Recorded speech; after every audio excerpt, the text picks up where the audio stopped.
Yo, what is going on today, guys? It is Sam, better known as Samito. Welcome back to the channel today for the Overwatch 2 Ultimate Tier List, right? Where we are going to be ranking the ultimates of every character in the game from S tier to D tier. So if you're new to the channel, please consider hitting that subscribe button. We're going to have a ton of Overwatch educational content coming out for the lifespan of Overwatch 2. It's going to be great, and streams are every day on this YouTube channel around 10 or 11 a.m. EST, though there wasn't one today because I got stuff to do. But regardless of that, let's get right into the tier list today. So, D.Va. Let's go ahead and rank D.Va's ultimate, D.Va Bomb. I think is one of the best ultimates in the game. One, you get an extra life with it, especially with only being one super powerful tank. D.Va just has so much self-sustain, so much kill potential, so much zoning potential, right? There are all kinds of things you can do with D.Va Bomb. It is one of the best ults in the game because of that, so we're going to put that in S tier. Transcendence for Zenyatta. I'm also going to put that in S tier. It's so hard to kill literally anyone through Trank. It is super, super powerful. Zen is super mobile. You can use it to get out of a bad situation. You can bail your team out of almost any situation. And I think Transcendence has the most potential for a healing output out of any ultimate in the game. Like, Trank heals so much. So make sure to pass into the Iris. All you Zen players, I'm sure you guys are thrilled with that one. Now, Bastion's new ult, Artillery Strike. I'm going to put it in C tier. It's just bad. Like, you know, Kiriko can just use IMO on it. Bap can use IMO on it. It's pretty easy to dodge. The game revolves around hypermobility right now, and so most of the characters, the higher up you go in the ranks, have either cooldowns that can completely dodge the ultimate, or just like have base movement speed that just like let them get out of the way or go invulnerable or something. So because of that, Bastion's ult definitely going to be C tier. Winston Primal, I'm going to put in A tier. It's very, really solid. Obviously, you get a ton of health, and you can chase down support kills with it, and there's not too much they can do with that, though there are times where if you misuse it, like, they can survive, but, you know, it's a great get-out-of-jail-free card with Winston. You can go very, very deep with it and make big plays, especially if you're good, so it really depends on the holder, right? You know, if you're a good Winston player, you can definitely make it work, but if you're a bad Winston player, it probably is not going to do that much for you, but I think the potential of Primal definitely has it in A tier. Okay. High Noon, Cassidy / McCree's ult. I'm gonna put it in. B tier. I think, you know, it has situations where it can be good, but, you know, for the most part, again, with the game being focused on hypermobility right now and tons of invulnerability cooldowns, D.Va defense matrix, you know, Zarya bubbles, you know, all these things. You know, High Noon definitely requires a lot of setup to get value. But, you know, if you set it up right, it can definitely be incredibly strong. So I'm definitely going to put that one in the middle of the pack. Sigma Flux. I'm going to put an A tier, right? It's a big AoE flux, pulls everyone up in the air, slams them down, does half their health when they land. You can burst targets down with it. You can counter ults with it. It's got a lot of versatility, but I don't think it's the best ult in the game, but it's definitely one of the stronger ults in the game. So I feel like A tier is absolutely a place that, you know, that ultimate kind of belongs in. So next, Widowmaker Walls, I'm going to put in C tier. Again, it's not a battle. It just really depends on who uses it, right? And for the most part, you can just hide from it. So I think because of that, you know, the Widow themselves has to actually be good. So it really depends on the player's skill. So if you're a good Widow, you can obviously get a lot of value from walls. But if you're some average player popping Widow walls, like, it's not going to do nearly as much for you as like a D.Va Bomb or a Transcendence or something that's very easy to get value from. Terra Surge for Orisa. I'm going to put it in C tier. I mean, it's so easy to get out of it, and it's really only good at cleaning up the fight. Like, Terra Surge in this game it's like the Reaper Death Blossom of Overwatch 1 or Barrage, where you don't initiate the fight with it. You have to go in and force some bad positioning and force some cooldown usage and then clean up the fight with it. When you have ults like D.Va Bomb or Flux or some of the other ones that we're going to get into in the rest of this video that you can initiate with and that are easier to initiate with, like, it's harder to set that up. So because it's harder to set that up, I'm going to put that down in C tier. Though it probably could be B tier, to be honest with you, but the setup is really hard, and with all these MOs in the game and Wraith forms and stuff like that, it's, you know, it's hard to get value from it. So, Baptiste Window. You know, I'm actually gonna put this in S tier. Like, you know, I think it's not as good in this game as it was in Overwatch 1, but it's still really, really strong. I mean, obviously you have increased damage and healing through it if you use it properly as BAP. Not only can you put out incredible amounts of damage, but you can also heal your team and burst heal your team through almost any situation. So, you know, I think there's a lot of different plays you can make with Window. It's a great zoning ult. It's a great initiation tool. So I'm going to put Window in S tier. I think it's really hard to rate Baptiste low with everything that he's capable of doing right now. So going to go ahead and put him in S tier. Now, Ash and Bob. We've got good old Bob. I'm going to put Bob in B tier. Well, I'm actually going to put Bob in A tier, right? I think Ash as a hero is a lot weaker in this game right now, again, because of the mobility, but Bob himself is still pretty good, man. He's got a lot of health. He can contest the point. He can do a lot of damage. He can force off angles, so I think Bob is definitely on the better half of ultimates compared to like Bastion or Walls or something like that. You Bob points, a lot of pressure. Sure, he can get slept, but now Kiriko can actually cleanse him and wake him back up. So, the big counters to Bob might not be as good. I know Sombra can hack. Well, actually, because Sombra can hack him, I got to put him in B tier. I think there actually are a lot of answers to Bob, but he can be really strong if used properly. So I think he's just good little middle of the pack. Ultimate, Dragon Blade for Genji, I'm also going to put in B tier.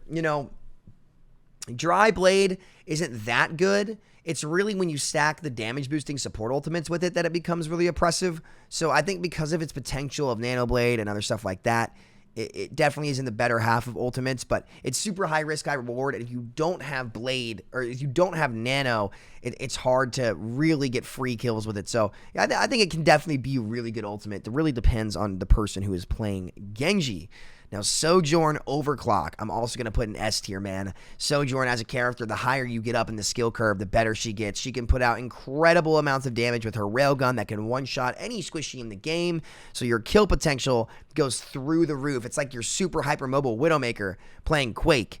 Really strong hero, really strong ultimate. Again, like you have to be good to get value from it, but if you hit those shots, man, I don't think there's anything in the game that has team-wide potential and better dual potential than Sojourn when using Overclock.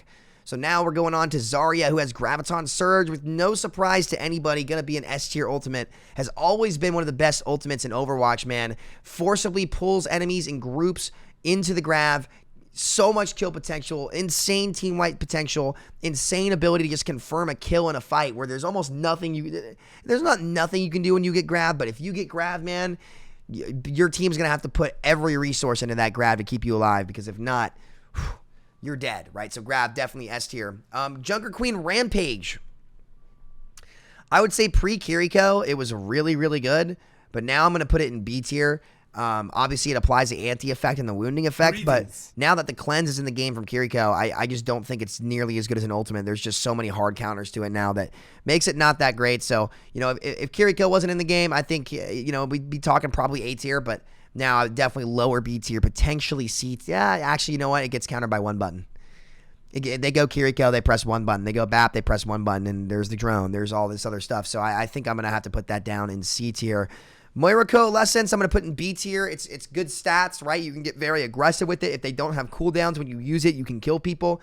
Put out a lot of healing. Moira's just kind of a stat monster, right? And Coalescence certainly sticks true to that and rings true to that. So you put out crazy stats as Moira.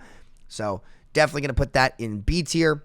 Valkyrie, I kind of also want to put Valk in B tier. You can heal a lot of different people. You have insane mobility. You can apply the damage boost to the whole team.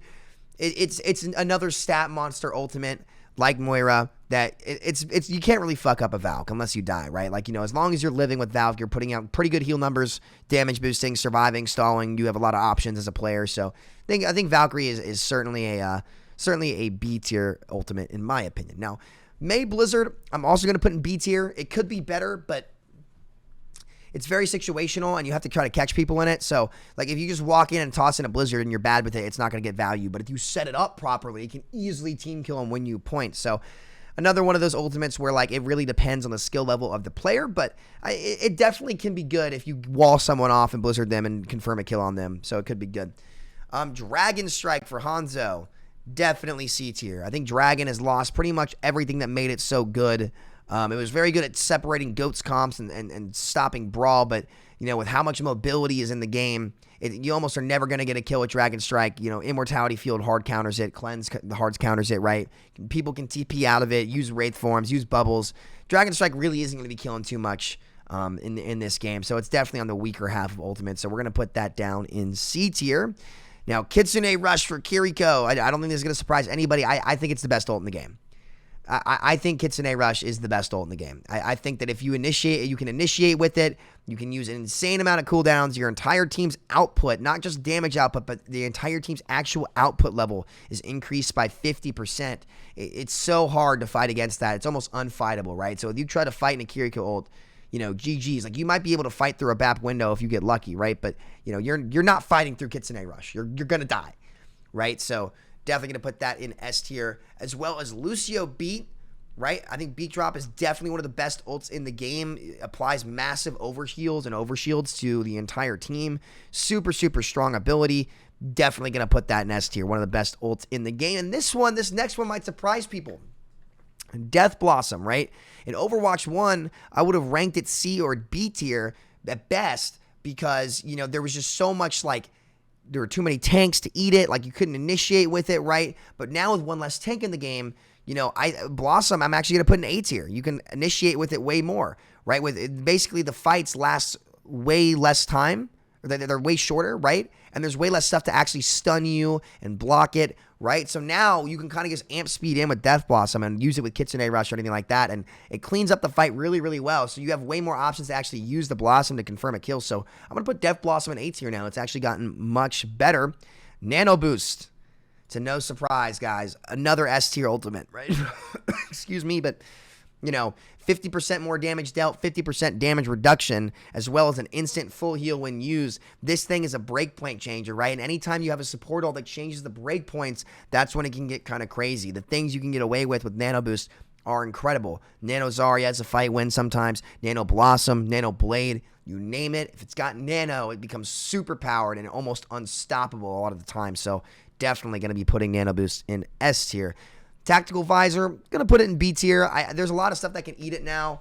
You know, I think Soldier on his own is just kind of punishable, and it really depends on the player, right? Because, again, we're talking a lot of hypermobility stuff. Like, you kind of have to set up the Visor for it to work, because if you just run in with Visor, you're going to die, right, on its own. So you kind of have to play slow, make a smart play to set up the Visor. Once you've set up the Visor, it's very good at cleaning up the fight. So going to put Visor in the B tier.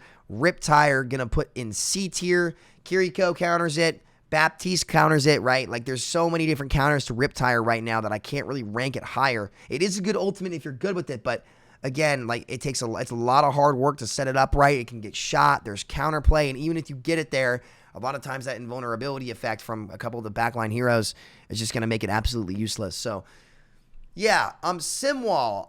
You know, in Overwatch 1, I had it S tier. I think it was the most underrated ult in Overwatch 1, but in this game, because Sim is much weaker, I'm going to put it'd be a B plus for me, right? I think with the game being very dive-centric right now, like, the Simwall isn't as good. When the meta is way more pokey, Simwall, again, a 4,000 HP barrier is insanely good, but, you know, it's a dive meta right now, so they're probably just going to dive past the wall, dive on you anyway.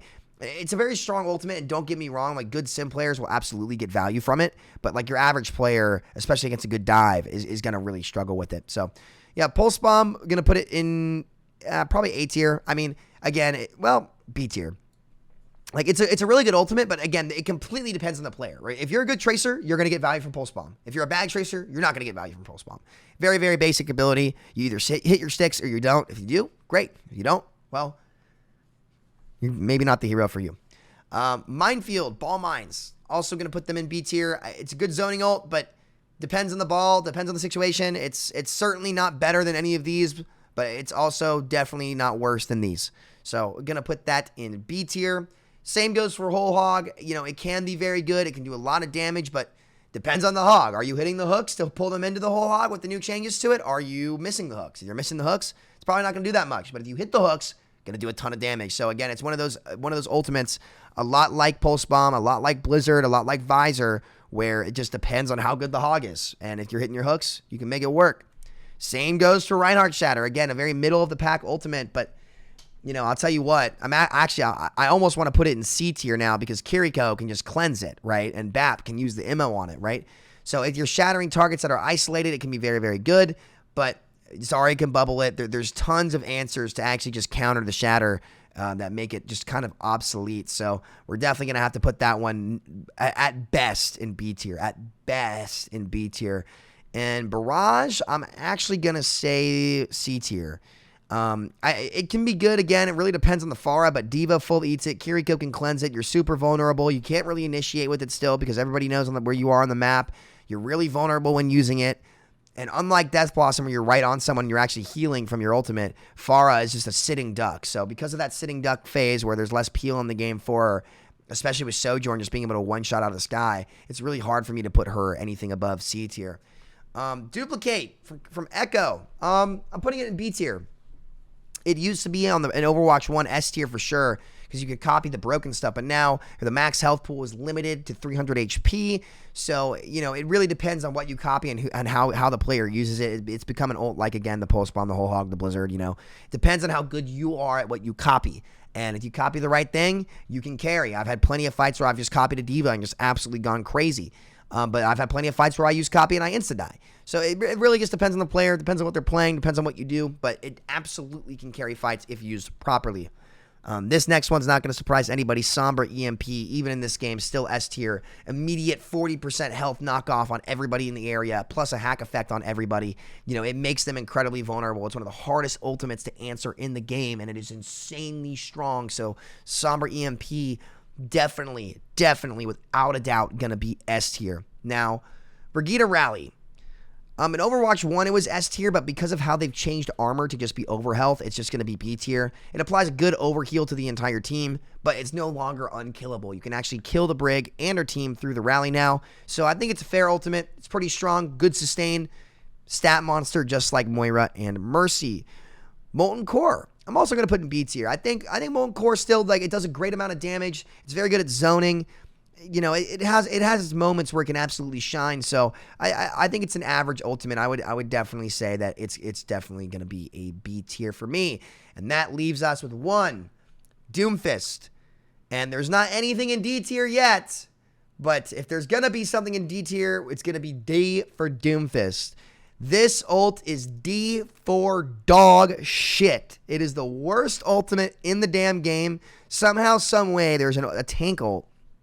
While Grav exists, while Bomb exists, while Flux exists, while even Orisa Terra Surge exists, somehow, some way, there is an ultimate that is worse than all of those, and that is Doom ult. This thing does no fucking damage at all, barely slows anybody, is counterable by any cooldown in the game, and it's just garbage. It's just absolute garbage. The only way it one-shots is if somebody's sitting right in the dead center of the circle, which is so free to walk out of, and not to mention every single ability in the game counters it. It's super, super easy to counter. So yeah, Doomfist ult, easily the worst in the game, somehow, some way, but here we are. So, yep, that's my ultimate tier list for Overwatch 2. Do you guys agree? Do you disagree? Let me know down in the comments. Be sure to click on the screen and check out the previous video, and I will see you guys next time. Thank you all so much for watching. See y'all later.